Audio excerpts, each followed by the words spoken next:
Begin the current Daf, Mesech Yoma Daf Yomi. Begin on the top line of the Yomah. We will continue the discussion of the previous Daf, and that is we had three different answers to a question we had asked regarding contradiction.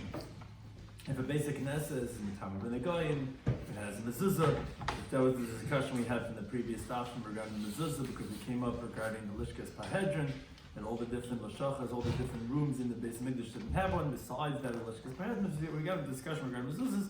We had a contradiction regarding, so does a shul require or not? And there was three different answers. Our Gemara continues with the third answer and discusses the ramifications of that answer. Shiz corresponds because of the Chesku Tarantam Daf. Hashem joining us for today's Daf. Some of the things we're going to discuss in today's Daf are how does Tumas Tzaras affect shuls and Yerushalayim? How, then going back to the Halacha of the Mishnah, how the replacement Kohen Gadol is inaugurated into the office of the Kohen Gadol, because he needs to have a chinuch to become the Kohen Gadol. How does he actually become that? Of what material the avnate was made, and it's going to depend on who we're talking about and at what time of year, and what can be done with the garments of the Kohen Gadol after Yom Kippur. Some of the key terms and concepts are Yerushalayim, when Yischakal, the Shvatim, there's a machlekes if Yerushalayim was divided amongst the tribes, or it was for Klal Yisrael, but no one individual owned the rights to Yerushalayim. Big Day Kahuna, which there's the four garments that the regular Kohen head would wear, and the Kohen Gadol would wear, the Shemaim Begodim would wear 8 different garments. Klein is the forbidden mixture of wool and linen, and Malam B'Kodesh for them reading is the concept that once you've been elevated to a higher status, you don't get downgraded, and therefore if the Kohen Hedger became a Kohen Gadol, you can't then come back down again and be a Kohen Hedger. So begin the current Daf, if you base top line of the Yomid, which actually the first words actually, we were starting in the middle of the line, first words were the last answer the Gemara had given for the contradiction. So what is it? Does a shul require mezuzah? Is it a bias? Is it going to be heavy to Mr. Goyim or not? So the Gemara says, well, it depends. If it's from the Krachim, from the large cities, so they don't have Ba'al Miyachad, they don't have specific owners, because everyone from the whole world, they come there and use that shul. So it's pata from mezuzah. It's not mitam in the Goyim. It's not considered a base theory that's miyuchad to an individual. Whereas Kfarim, of a small town, has Ba'al Miyachadim, it's a private shul, it's a village, and therefore it would be chad mezuzah and would have tumas negoyim. That's why Gemara continues and asks.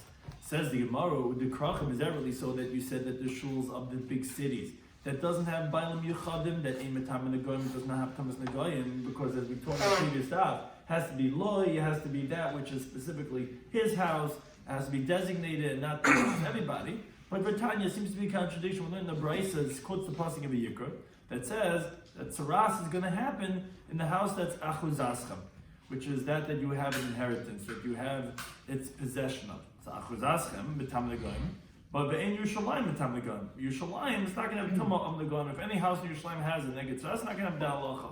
The reason for that is because Yerushalayim is not an Achuzah to individuals, because as we're going to shortly explain, this Tanakama holds that Yerushalayim was not divided for the tribes of Yehuda and Binyamin. They just happen to live there maybe, but all the tribes have equal rights in Yerushalayim. So it's not miyuchad to any single individual. He disagrees. He says, no. Anilo Shemat. He says, I didn't hear, because we're going to explain that he holds that Yerushalayim was divided amongst the tribes, and hence, why wouldn't someone's house in Yerushalayim have the Tumah of Negatras? It's my house. He says, I didn't hear this, that there's not going to have a Tumah Negoyim in Yerushalayim. Elamaka Mikdash Bova. Only the place of where the Beis Mikdash itself is, because when David purchased the Makam HaMikdash from Aravna HaYavusi, he collected money from all the Jewish people, as it says brought in the Sifriya, the Gemara Zevachim Daf Zayin Babez. So that's not Makam Miyuchad, it's not owned by one individual Beis Mikdash. The Makam Mikdash is owned by everyone. Now the question is, and as Tais explains, we're presuming that the Rabbanan from the previous Daf, who we explained this answer of Hadik Karachim, Hadik Kfarim, is the Yehuda, because he shows that the only one that we have this machlekes is Remain Rabbi Yehuda, and therefore this Tanakama and Rabbi Yehuda is Remain Rabbi Yehuda. But one thing is, the Gemara has a contradiction. Habatik in this is about the midrashes, but that means to say that the shuls and the Bati Midrash in Yerushalayim were Mitam Negoyim. It's only the Makam HaMikdash in Yerushalayim that he holds didn't have Tumas Negoyim. But the Bati Midrashes and the Bati Knesses in Yerushalayim had the Tumah of Negoyim. The Avagav the Krachim, they knew, what do you mean, Yerushalayim is a Krach, Yerushalayim is a big city. So, but didn't you tell me that Krachim, the Rabbanan hold, which is Rabbi Yehuda, that there's no Tumas Negoyim? Rabbi Yehuda is saying it is, because he's saying only the Makam HaMikdash itself. And that's why he disagrees with the Tanakama, holds the whole Yerushalayim is not going to have Tumas Negoyim. Holds no, it's all going to have, except the Makam HaMikdash. So Amos says the Gemara, Rabbi Yehuda says no, that's not, there's one ice that's missing here. says he's supposed to say, Anila Shemati, says, I didn't hear that Yerushalayim is going to be exempt. All the houses of Yerushalayim exempt from Tumas Negoim. Elamakam Mekudash Bolvad. Only a sanctified place, not Makam Mikdash, there's a Vav over there. Only a sanctified place, which means to say, and not just the base of Mikdash, but also the shuls and the midrashim, that they're also considered holy, sanctified places. They will also be exempt. But all the other houses, what he's disagreeing, as we're going to explain right now, but it's not a contradiction. Yes, the shuls and the krach, like Yerushalayim, are exempt from Tumas Negoim because it's not considered as a bias that's have Bailam Yuchadim. Okay, now that we explained that and we showed that it's not a contradiction, now that we brought this in, now the Gemara asks, so what is this machlokes of Yehuda and Rabbanan, which says is Remeir regarding the rest of Yerushalayim? Everyone agrees that the Makom Mikdash and the shuls, okay, because from a krach is going to be exempt. But what's with all the other houses in Yerushalayim? Tanakama says all going to be exempt. It's not going to have the Tumah of Negoim. And Yehuda holds yes. What's the machlokes? Says the Gemara, Tanakama held that Yerushalayim Yerushalayim was not divided amongst the tribes. So there was not achuzaschem. It's not a specific inheritance for any single individual. Somebody holds no Yerushalayim Yerushalayim was divided amongst the tribes. Hence it is achuzaschem, and therefore the houses in Yerushalayim will have Tumas Negoim. It's just the shuls which that does not have Bailam Yuchadim because it's from a krach. That's where we're going to say it's not going to have Tumas Negoim. Now, says the Gemara, this machlokes that we explained in Tanakam Yehuda, if Yerushalayim is divided or not, is the same machlokes we find elsewhere, specifically that they disagree regarding Yerushalayim is divided amongst the tribes. It's not like in the Brisa. What was in the portion of Shevet Yehuda? So it says the Brisa was Harabayis, the Temple Mount. Halashacha is the chambers, Bazaris, and the courtyards. Meaning, if you're coming on the eastern front, which is where the main entrance was, from the Harabayis, so the Harabayis, the Ezes Nashim, the Ezes Yisrael, the 11 Amos, where you have a special place where only Kahan could go beyond where the regular Yisrael could go. And then that's where the Mizbeach starts. Now, from there to the west was all in the portion of Binyamin, as the Brisa says, what was in the portion of Binyamin? Ulam, you had the antechamber, you had Vehechel, the sanctuary, Beis Kodshei Kodshim, which is furthermost part of the Holies Holies. And now, so that's where they essentially the whole Shevet Yehuda went up until half point basically, and then you had Shevet Binyamin that was where their part started. Now, there was a strip that went out in the Chelka Shel Yehuda from the portion of Yehuda, that went into the portion of Binyamin, and that's where the Mizbeach was built. Meaning, in the place where the Mizbeach was, there was a strip from Shevet Yehuda, and it went into the portion of Binyamin, 1 amma, not more, like the Gemara says in Zvachim, not in the Gimel on Beis. That's when the Mizbeach was built, and specifically the place of the Yisoid. The Yisoid was the foundation of the Mizbeach. Mizbeach had another small little piece all around on the bottom called the foundation, and therefore there was no Yisoid by the Karen Mizrachis Duraimis. So this is the eastern side, this is the western side, closer to that of the Heichel. This is the eastern side and the south.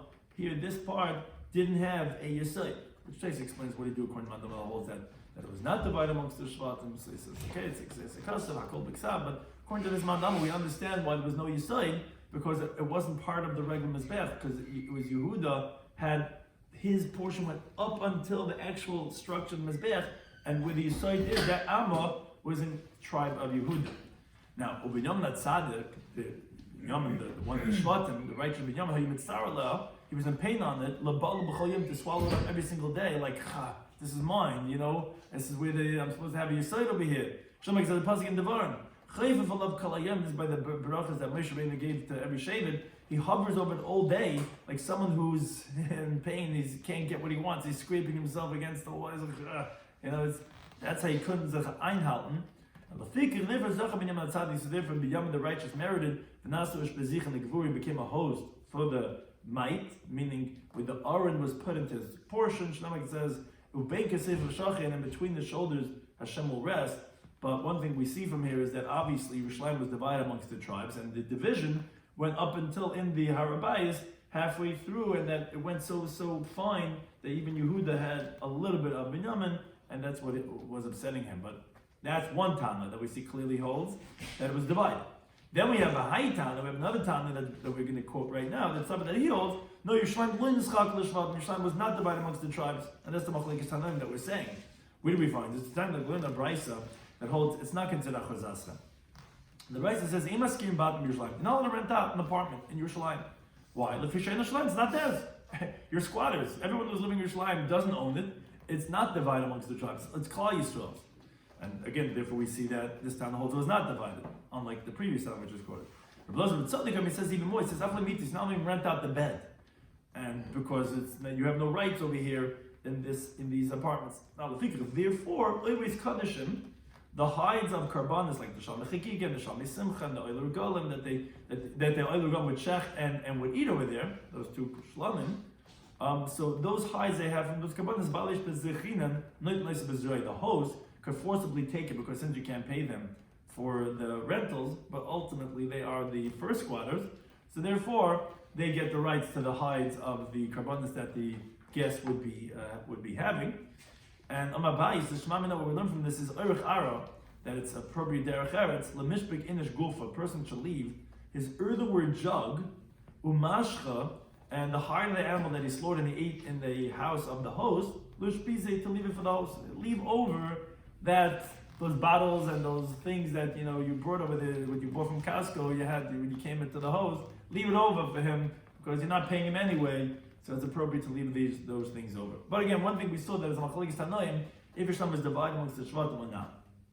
Now, we had asked a question regarding the halacha of the krachim.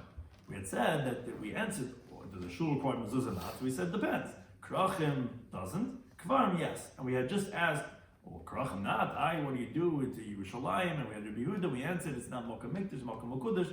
But now the Gemara is on the other half of it. You had said, and what's the case of the shul that requires a mezuzah that's going to have tumas negoim was that of a village. And the Gemara says, is that really so? Is that a shul in the village has tumas negoim? But what Tanu in the Brisa it says lachuza. By negoim it says in the Yikar Yadal, Hashem says that I'm going to give for you as an inheritance those houses if it has a nega, etc., which we had in these previous parashas. So what does it mean lachuza? It means until they conquer it. Although the Jewish people were there for a while, it took them 7 years to conquer, the halach of tumas negam is only going to be when they conquer. Now, let's say it took another 7 years to divide it. It takes a long time to give out things of portions. So, if they conquered it and they didn't divide it yet, or even let's say even if they divide amongst the tribes, they didn't divide amongst the families. Or divide amongst the families, not everyone recognizes his exact house that he's going to be having in the inheritance of Eretz Yisrael, every man to his own. How do we know that's still not going to have the tumah of Nagoyim? Because the next pasuk says, it's going to come the man that for him it's his house, which tells us Mishin Yuchad Loi, only been designated for him. So this excludes these, where even if it's the family, this block is the Rosenberg block, whatever it is, it's going to be. But if you don't know which is your house, you didn't pick out that model from that cul-de-sac, which one, the one with the biggest yard, you didn't pick that one out yet, so then it's not going to tumas negoyim. So what you see is clearly you can't say that a shul in a village is going to have a tumah of negoyim, because even if it's, let's say, from a village, but it's not meyuchid for one single person. So how can you say that's going to have tumas negoyim? You say the whole family, this is only our family, our block, you get off of this block, right? But you don't know what your house is not going to tumas negoyim. How can you say a shul, which is not designated one person, is going to have tumas negoyim? So says the Gemara, you're right. Machvart, it's clear. Kedeshana mikara, like we had previously answered. Meaning we gave 3 answers to the contradiction regarding what do we do, is a shul crime mezuzah or not. Answer number 1 was Machlekes Rameh and Rabbanan. That Rameh holds that it's going to be chai, and Rabbanan holds it's going to be potter. Answer number 2, which is really the one Rashi quotes, is that it depends if there's a base dira. Is there someone living in the shul? Then it's chayv mezuzah. So it's not living in the shul, that's not chayv mezuzah. The third answer that we gave was that, it could even be all like Rabbanan. One's talking about the shul of a village, or one's talking about the shul of a city, is not a good answer, because obviously, even the shul of a village would still not be having the halach of tumas negoyim, because not meyuchid to this person, and therefore we fell off that last answer. Now the Gemara goes back to halach of the Mishnah. We say, meskin l'koyin acher. What we do is, 7 days before the beginning of our Masechta, we open up this week's Parsha, Yomai, talks about the whole avodah of Hahu Yoma, that's this whole Masechta, said that we prepare from another Kayin. So, because just in case he dies, just because in case he gets Tumah and he can't go into the Beis HaMikdash. Now, the thing is that, we had mentioned this in passing in the previous stuff, for a Kayin, hedged to become a Kohen Gadol, he needs to be inaugurated. He needs to be mechunech. You can't just get up there and pinch hitter, just, all right, go, we need somebody to get up, No, he has to be the Kohen Gadol. How does he become the Kohen Gadol? He has what's called a chinuch of becoming that. So that's what the Gemara is discussing right now. Pshita is obvious. Iraboy, if it happens to the Kohen Gadol of psul and validation Yom Kippurim, koidim Tamid Shel Shachar, he wakes up in the morning and he has carry. And it's before the Tamid Shel Shachar, before the daily sacrifice was brought. Great, so we inaugurate the new one that's taking his place, bit Tamid Shel Shachar, with the Tamid Shel Shachar. In other words, he brings the Tamid Shel Shachar with the Shemaina Begadim, with the 8 garments, and that itself inaugurates him to be the Kohen Gadol before comes time for the Avodah of the Yom Kippurim. Because that's what's called Riba Begadim. Riba Begadim is one of the ways that we inaugurate him. He's wearing the Shemaina Begadim. That's it. You just became the Kohen Gadol. Ella, the question is, what happens if the Kohen Gadol becomes Tamei after the Tamid Shel Shachar was brought? Now, as we know, the Kohen Gadol would be switching from the Shemaina Begadim, the 4 Begadim. Depends what Avodah he was doing. He couldn't go in with the Shemaina Begadim in L'fanei Lavim. So the question is, the next thing he's going to do after the Tamid Shel Shachar is Avodah Yom Kippurim, which that after the Tamid he's wearing only the 4 garments. So how would he be recognizable as a Kohen Gadol? How would he leave his Adyotis to have the Avodah Zayim being done with a Kohen Gadol? He's still a Kohen Hedged. What makes you into a Kohen Gadol? You don't have the Riba Begadim to become the Kohen Gadol. So Rabbi Baravi says ba'abneit. It's with the belt. Meaning, even those 4 garments, there is a recognition for the Kuna Gedolah, because the belt of the Kohen Gadol Yom Kippurim was made out of linen, which we just learned just a half hour ago, which it says in this week's parasha, Uva'abneit bad yachgar, that with the linen belt he should girdle himself. Now, the belt up until now that he would normally wear was made out of klayim. So although he's wearing daled begadim, it's not the same thing, because the belt that he wore up until now as a Kohen Hedger was made out of klayim, and now it's made out of just linen. So the Gemara says, wait a second. That's only good according to the one that says that the belt of the Kohen Gadol all year round was made out of klayim. That we know, because it says there's an avnei, and that the belt was made out of sheish mazah, but tchelis was spun wool, and with tchelis, and spun linen, and with tchelis was made out of wool. And there's the opinion that that's the same belt that a Kohen Hedger wears. There's no difference in their belts. So then there's a recognition in Yom Kippurim when he wears the belt, because the belt of the Kohen Gadol changed Yom Kippurim to be just linen. Oh, okay, we can tell you the Kohen Gadol. You're wearing a different type of Kohen Gadol belt, even though you're wearing just al begadim. They didn't have also a different type of hat. Oh, so Tyson, I mentioned in a second. Tyson mentioned that the hats were different, but that wouldn't be enough. You have a good question. I'll tell you the question, But Elman Dam, according to the one who says later on, the Gemara is going to bring up nature shel Kohen Gadol, that the belt of the Kohen Gadol all year round, Loizer of nature shel Kohen Hedged was not the same belt as the Kohen Hedged, meaning the Kohen Hedged all year round, his belt was made out of linen. Comes out, his belt on Yom Kippurim as a Kohen Hedged is the same belt as the Kohen Gadol would wear on Yom Kippurim. So, Michael, what are you going to say? What recognition is there that he became the Kohen Gadol? He looks the same thing like he looks all year round. He's not doing anything different. So how could he become a chunach to be the Kohen Gadol, according to Man Amar, that the Kohen Gadol's belt all year round was the same as the Kohen Hedged's belt all year round, which means to say that on Yom Kippur, when it's the linen belt that he's changing, is no different, meaning according to one that holds that it was not the same belt, what are you going to say? The Kohen Hedged always had a belt made out of linen, and now it's going to be a linen again. So Amar Baya, he says that before he begins the Avodas Hayom, which is the garments that the Kohen Gadol has the same as the Kohen Hedged. Before that, Leivish Shemaina, what he does is he wears the 8 garments of the Kohen Gadol, and he turns over on the outer mizbeach one of the limbs of the Karban Tamid, Bitzinayr, with a fork, which that's making the avodah go quicker, which is quicker to get consumed because he turned it over. And that's considered an avodah. Because Rav says, Zar Shabbat B'Tzinayra, if a non-Kohen goes and turns over the piece of meat, queuing it over there, turns it over, that gets burnt quicker, and he does it, B'Tzinayra, he's going to be Chayiv Misa. Because it says in the Pasuk about Midbar Yitchet, Vazar HaKarav Yumas. The non-Kohen HaKarav that comes near, what's Karav? Meaning even just making the avodah come closer, that's considered an avodah. So it comes out that he became a chunach to the Guna Gedaila beforehand, because although the next thing really is ready, we're going to do the Dal Begadim, but he could put on the Shemaina Begadim and turn over, and if he's doing it as a Kohen Gadol, so then this is showing that it's the Kohen Gadol, because he's wearing the Shemaina Begadim, and he's turning over, that's considered an avodah that he's doing with the Shemaina Begadim, so he did the Riba Begadim. So although the Tamid Shech was already brought, next thing he has nothing to become, he could put on the Shemina Gadim and do that, and that will show that he's the Kohen Gadol. A third approach, but Pampam, he says, he says, Avodas Mechan Chasa. He says, the actual service of Yom Kippurim itself, which is only kosher with the Kohen Gadol, you're right, you don't see anything different. He's wearing the same garments he always wears. But the Avodah is only kosher with the Kohen Gadol, that Avodah actually inaugurates him to be the Kohen Gadol, as the Gemara proves this idea. Milei Tanya. Didn't we learn that Kalakim Shas and the older vessel Moshe made Meshichas and Ketchas, anointing them with the oil is what sanctified them, like the Pasuk Mamid Bezayin V'Yim Shachem, that he anointed them with Kaddish and that sanctified them. But Mekame Elach, from that point onward, they wouldn't anoint new vessels that they made over there, as the Gemara says in Shuas that there's Amaral, that only Oisim the Meshicha and not the future ones were not the Meshicha. So what makes them into the Klei Sharis? Avodas Mechan Chasan. This famous Musik, the work that's going to inaugurate you by getting up and doing, that's going to, the actual service of it would, as a Klei inaugurates him.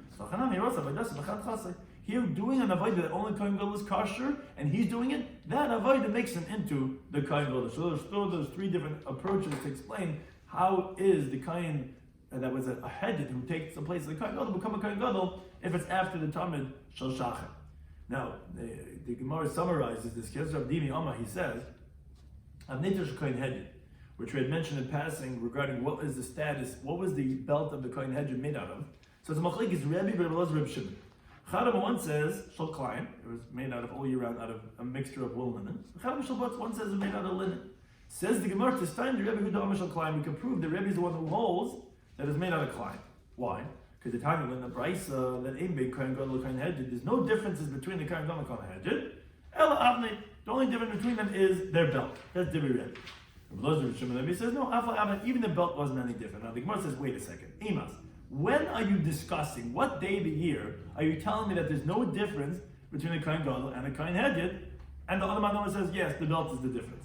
If you think to say you're talking about every day of the year, the rest of the year, where Kohen Gadol, his belt is made out of klein, and you're telling me that, Rebbe says there is a difference between their belts. So that you would be telling me that a Kohen Hedger's belt is made out of linen. But how could you say that? Tuve'ika. The only difference between them is the belt? There's many differences. Kohen Gadol wears 8 garments, and the regular Kohen wears only 4 garments. How can you say the only difference between them is the belt? Elalav, isn't it obvious? That Yom Kippurim, on Yom Kippurim, that the Kohen Gadol, what type of belt is he wearing on Yom Kippur? He's wearing linen, and we're saying that the Hedjit is klein. So it's the opposite of what you would have thought to say. If you read Rebbe's words simply, it would sound like, the Kohen Gadol's belt was klein, and the Kohen Hedjit's belt was different, that it was linen. But you can't say that's actually the opposite. We're proving that he held that the belt was actually made out of klein. Because if it's all days of the year, then there's many differences. If you're saying the only difference is the belt, you must be talking about Yom Kippurim, which is no difference between them. The only difference is the belt, because actually on Yom Kippurim, the Kohen's belt, the Kohen Gadol's belt, like we spoke of Elaine just today, was made out of linen. And you tell me the belt of the Kohen Hedger was not the same, then you'd say, what type of belt did he have? He actually had a Klein belt, which was the same thing that the Kohen Gadol had all year round, was also made out of Klein. Now, places asked the question you had said from the Rivah, who says, which is not according to everyone actually, but the Kohen Gadol had always writes mitznefes. The Kohen Hedger writes mikbois. Why say different wording? Because the Kohen Gadol, his hat was shorter, was smaller, because he had to put the tefillin and the tzitz. But the Kohen Hedger was wider because he didn't have the tzitz, so it was called mikbois. So the question is, why do you say that's the difference between the Kohen Gadol and Kohen Hedger? Why is it only the belt? The hats were different too. He says that since both of them are made out of the same stuff, even though one's wider, one's narrower, that's not considered as a difference. Here by the belt, it's different. One's made out of one type of fabric, and the other one's made out of another fabric. And additionally, Taisa says, when the Gemara asks, but ma mechanchen I say, so why don't you say you mechanchen with the mitznefes, the different type of a hat? There also Taisa says, no, that you don't consider it as a difference, because since they're the same thing, and one's just smaller, one's just bigger, that's not considered as a different type of a beggar to be considered as for Kohen Gadol. But one thing is, the Gemara wants to prove that Rebbe is the one who holds that the belt of the Kohen Hedjit was the same as the Kohen Gadol of all year round. It was made of a klein. So somebody said, no, it's not true, it's not a right. The truth is, and I can tell you that Rebbe is going on every day of the year. That we're telling you the opposite, that the Kohen Gadol's belt was klein, and we're telling you that the Hedjit was not the same, that was the difference, it was actually made out of linen. So, but then you ask, what do you mean? If that's, how could you say that's the only difference? I mean, there's many differences. So no, ubahanach the sham. What we're saying was, in those garments that the two of them shear the same, which is the ksayin is their shirt, the mechnasayim their pants, the mitznef is the hat, and avnit and the belt, the gartel, and that's what we're saying. What they do have the same, there's no difference, but the avnit, and in the avnit that they share the same, his is made out of wool and linen, and his was just made out of linen. So it's not a riot. Could be Rebbe's not that one. Could be Rebbe's the one that holds that actually it's not klein and it actually is linen. But the Gemara says, Kiyasi Rabbi, when Rabbi came along, he said clearly that so he puts down clearly what we know and what is a machlekes. He says the belt of the Kohen Gadol Yom Kippur, like we laid just before, Divrei Kol Shabbat. Everyone agrees it's a first pasuk in the Torah. Bad Yachker, that was made out of linen. Shloimy says the rest of the year is also clear. Divrei Kol Shabbat. Everyone agrees it's made out of klime because the pasuk says clearly that from the fabrics that it was made out of was sheish, and it was with tchelis, which tchelis is wool and sheish is linen. They didn't disagree regarding the belt of the Kohen Hedget. And that is Bein B'Shai Yomai. The Kohen Hedget doesn't make a difference all year round. Doesn't make a difference whether Yom Kippurim. Where that's where Machlekes Rebbe and he says Shal Klein. He says it was made out of Klein, which is how the Gemara in the first version was trying to prove, which we said is not a proof, but he says clearly that Rebbe holds it's made out of Klein, which is the same as the Kohen Gadol all year round. But Rabbi Shloimy says Shabbat is made out of linen, like Rashi says that between what Ravin is saying and what Rabbi Dimi just said before, there's no difference. It's just Rav Dimi did not explain explicitly who's the one that said that it's Klein and who's the one that says linen. And the Gemara tried to attempt to prove, and this Gemara says not a proof. But Rav said explicitly, Rebbe is the one who says that the belt of the Kohen Hedget was made out of Klein. And Amar Nach B'Yitzchak, he says, he says, we also learned this in a brisa that Rebbe is the one who says that the Kohen Hedget belt was made out of Klein. Where do we find this? Because the pasuk says in Yikra regarding doing the Trumas Hadeshin. Trumas Hadeshin was every single morning they would take off some of the ashes out of the Mizbeach, and it says, the Kohen will put on his linen garments, which is his ksainus, his shirt, and then linen pants, he'll wear on his flesh.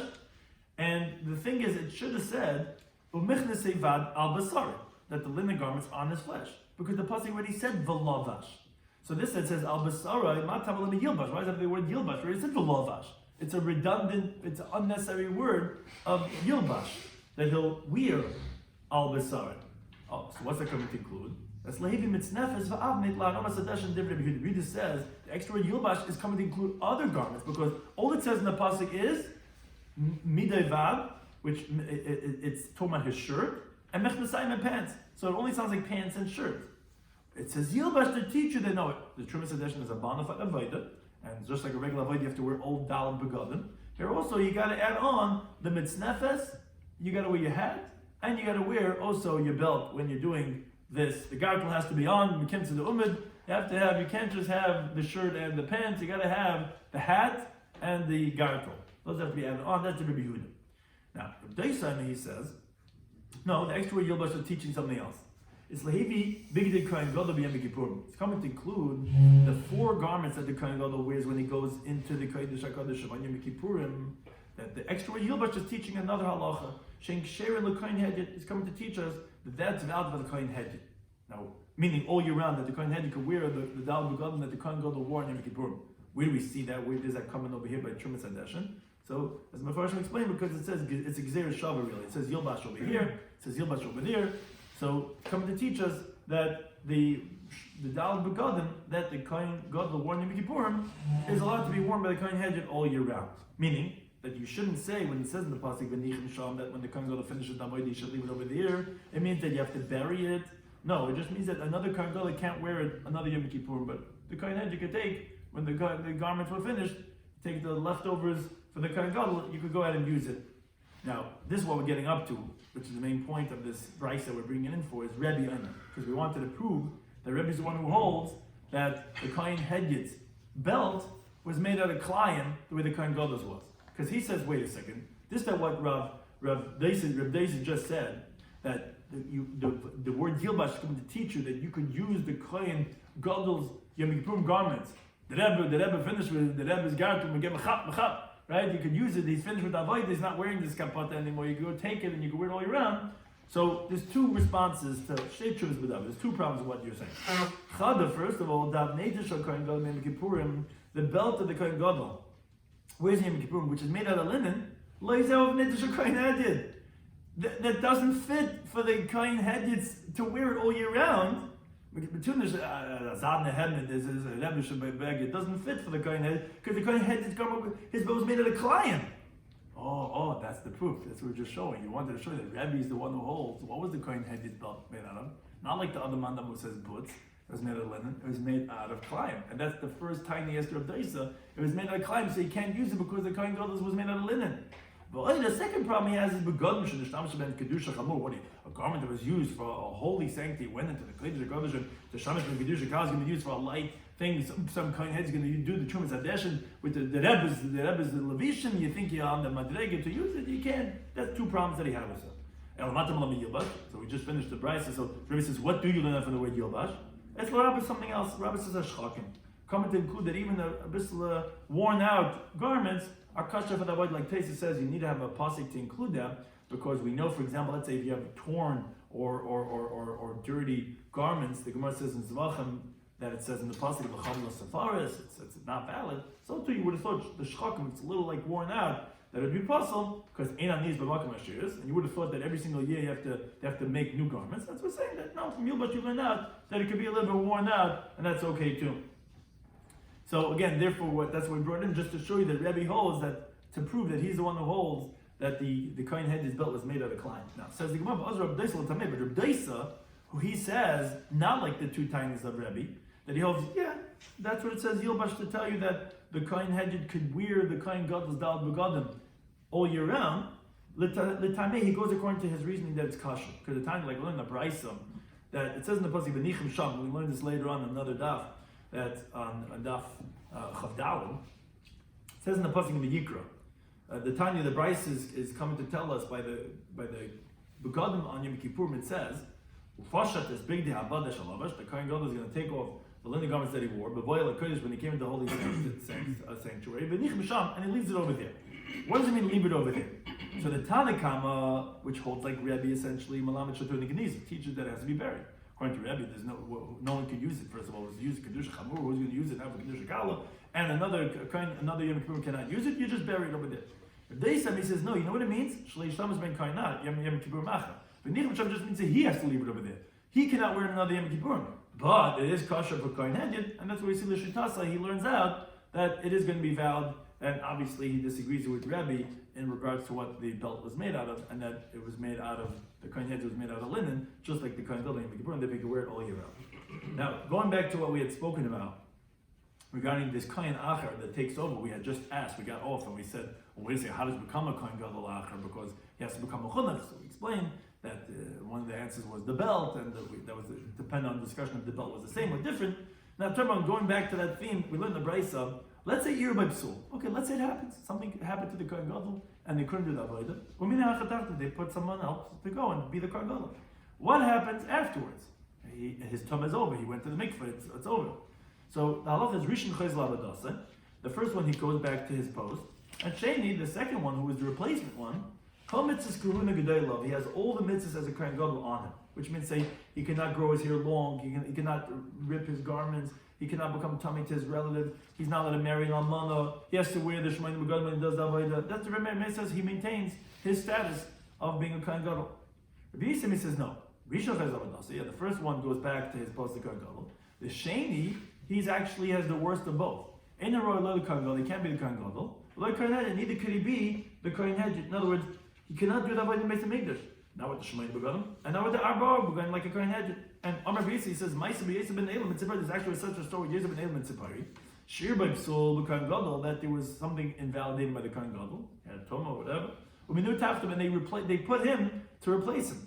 The sages said after that first Kohen Gadol became Tahar, Rishon Chayz Lavadasa, the first one goes back to his Avodah, and the Sheni in the row of the Kohen Gadol, Kohen Hedjit, the second one's not fit to be not a Kohen Gadol, not a Kohen Hedjit. Why? So the Gemara explains. Kohen Gadol Misham Eva. You can't be the Kohen Gadol because it's going to cause enmity. Because you're my rival. Hey, I've been the Kohen Gadol. What's to do? You're taking my place. So and Kohen Hedjit, why can't it be Kohen Hedjit? Because you elevate in sanctity. You don't downgrade. Oh, I've been giving him a aruv, and now I'm going to be a member of the Kehillah. Well, you can't do that. There was this Leben. right? He said, therefore, you were already Kohen Gadol, you can't go back to being Kohen Hedger. So he just doesn't do that later. The halacha is Rabbi Yossi.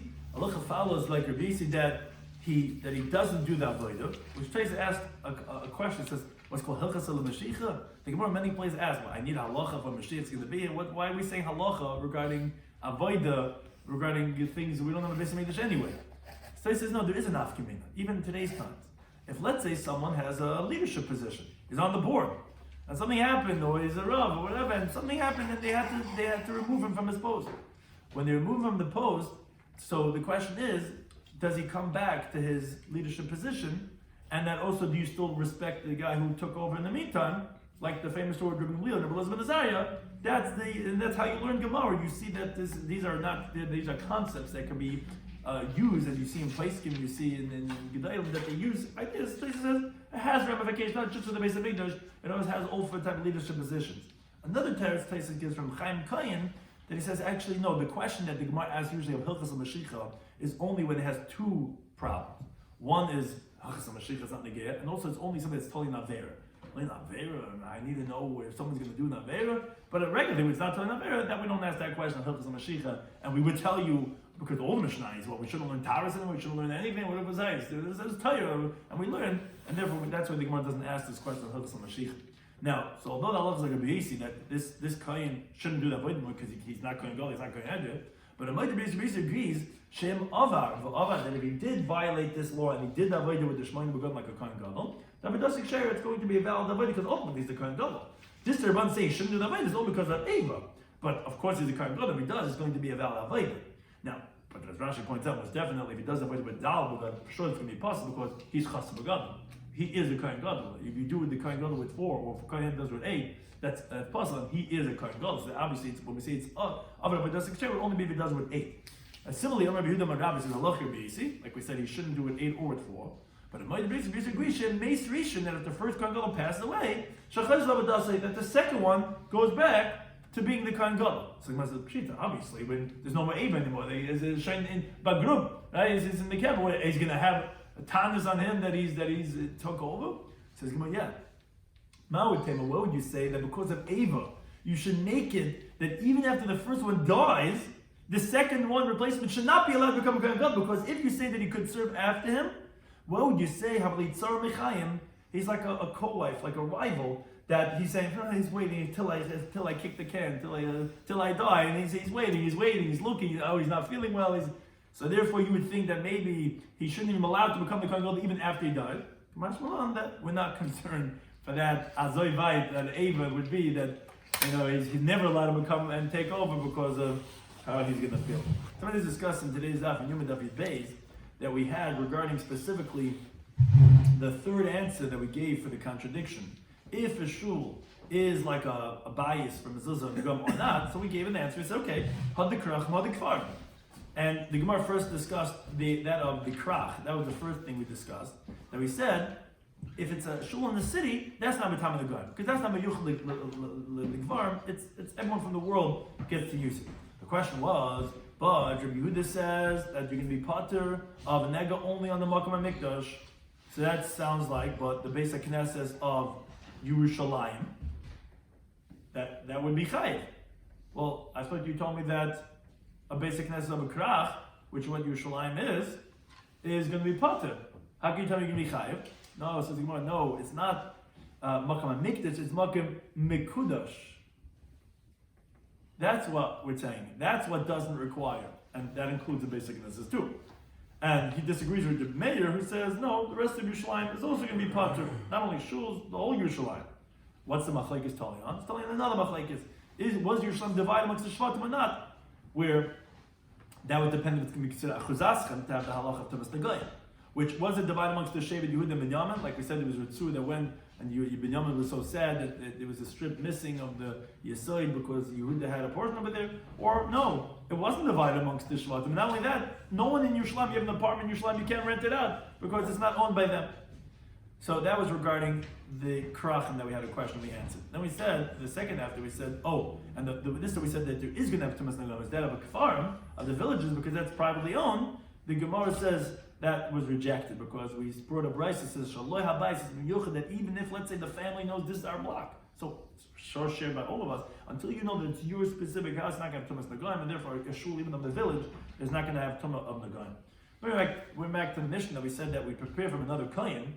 So we said, okay, before the tumah shashach, the kohen gets tumah, so that's going to itself be machanachim because he's doing the shemay the begodim, during the tumah shashach, which is supposed to be done with the 8 garments. That's going to be machanachim. But afterwards, how does it become quote unquote the kohen gadol? You look like a regular kohen edid. What's just the avoid? You never were inaugurated. You didn't have the riba begodim. So we had 3 approaches. Either the belt is different, the gartel, the Rebbe gartel is a big, not stam, right? But that we said only kohen madama that in general that the kohen hedgit's gartel was the same as the kohen gadol's gartel. So it was both were Klein. And Yom Kippurim, the kohen gadol's boots is only linen. If he's wearing linen, he's showing that he's the kohen gadol. He's wearing a different type of begodim. But kohen madama that says that the all year round his was linen and the kohen gadol and Yom Kippurim was also linen, it's not really showing any difference. So we had to give it the second answer. We said, okay. He specially puts on the Shemay of God, and his Mahabach B'tzinar goes to Tumah Shashach and he turns it over. That's something that a Zawad B'chayim means. And if it's considered doing the Avodah with the Shemay of God, that's being Mechanachem. Or the third teretz was, Avadas Machan Chasa. You're right. Just the fact that a Kohen Gadol is the only one that's allowed to do it, and you're doing it, that's showing that you are the Kohen Gadol. Because like we said, we had a Machlekes, if the Kohen Gadol's belt was made out of Klein or was made out of linen, and we showed that Rabbi was the one that held that all year round it was made out of Klein. You know, the Machlekes regarding if the Big the Kohen Gadol from Yom Kippurim, when it says in the pasuk "V'nich misham yishlibu over there," what does that mean? That does it mean like Rebbe that tunik and easy have to bury it over there because two reasons why Kohen Gadol his belt can't be used by a Kohen Hedid because it was Kedush Chamor, or because simply the belts are different. Whereas the Kohen Jabdeisa, he held that no, and that was L'Shitasi that we said that he says it just means he can't use another Yom Kippurim. But a Kohen Hedid could use the Kohen Gadol's belt and his 4 garments all year round. We said, what happens if, let's say, there does happen the psul of the Kohen Gadol, and you appoint another one in his place. So what do you do with that replacement Kohen Gadol once the first one comes back? So either the omitz's Kohen Gadol are on him, he acts like a regular Kohen Gadol, or like Rabbi Yisi, which we said the halacha follows, that he says, no, it's not fit to be Kohen Gadol because it's going to be competition. He can't be Kohen Hedid, his command because blame read. The Gemara said that if, let's say, he was over and they did the avodah with the Shemay Begodim, of course it's going to be kosher because it is a Kohen Gadol. And also, if the first one dies, the second one is going to go back to being the Kohen Gadol. We're not concerned that he's going to be so upset the whole time he's alive that this person tried to usurp him. So that we're not concerned. They can do any time.